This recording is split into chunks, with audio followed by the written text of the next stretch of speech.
Messi যখন কথা বলেন তখন সবাই চুপ হয়ে যায়, হোক সে আর্জেন্টিনার প্রেসিডেন্ট কিংবা কোচ স্কালোনি। আপনাকে যদি জিজ্ঞেস করা হয় বিশ্বের সবথেকে অরা সম্পূর্ণ প্লেয়ার কে, তাহলে আপনি অনেকেরই নাম বলতে পারেন। আপনার তালিকায় রোনালদো, জালাতান সহ আরো অনেক প্লেয়ার থাকতে পারে, তবে বর্তমানে সবথেকে অরা সম্পূর্ণ প্লেয়ার লিওনেল আন্দ্রে মেসি। আপনি কি কখনো খেয়াল করেছেন ফুটবল মাঠে এমন কিছু খেলোয়াড় আসে যাদের উপস্থিতি পুরো স্টেডিয়ামের পরিবেশ বদলে দেয়? কেউ চিৎকার করে, কেউ ভয় পায়, কেউ আবার অনুপ্রাণিতও হয়, কিন্তু একজন আছেন যিনি কথা বললেই পুরো ড্রেসিং রুম নীরব হয়ে যায়। তিনি লিওনেল মেসি। মার্টিনেজ এক সাক্ষাৎকারে বলেছিলেন, মেসি যখন কথা বলে সবাই চুপ হয়ে যায়, সে আর্জেন্টিনার প্রেসিডেন্ট হোক কিংবা কোচ স্কালোনি। ভাবতে পারেন, একজন প্লেয়ার যার সামনে কোচ পর্যন্ত কথা থামিয়ে দেন। কিন্তু প্রশ্ন হলো কেন?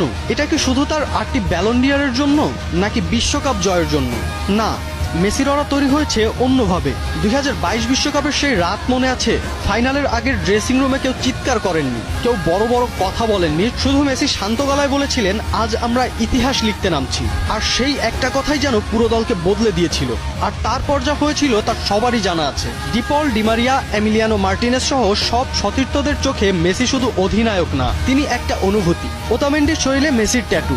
ডিপলকে আবার অনেকে মজা করে বলে মেসির বডিগার্ড, কারণ মাঠে কেউ মেসিকে ট্যাকেল করলেই সবার আগে ছুটে যান তিনি।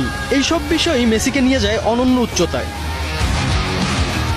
আরেকটা ঘটনা জানেন? কোপা আমেরিকার এক ম্যাচে পুরো স্টেডিয়াম উত্তেজিত, রেফারির সিদ্ধান্তে ক্ষুব্ধ আর্জেন্টিনা। সেই সময় মেসি শুধু হাত তুলে সবাইকে শান্ত হতে বলেন, আর কয়েক সেকেন্ডের মধ্যেই পুরো দল শান্ত হয়ে যায়। এই ক্ষমতা সবাই পায় না। রোনালদো আপনাকে অনুপ্রাণিত করবে, জালাতান আপনাকে অবাক করবে, কিন্তু মেসি আপনাকে বিশ্বাস করাবে যে অসম্ভবও সম্ভব। হয়তো এজন্যই বিশ্বে একটা কথা ধীরে ধীরে সত্যি হয়ে যাচ্ছে, মেসি শুধু একজন খেলোয়াড় না, তিনি ফুটবলের নীরব রাজা।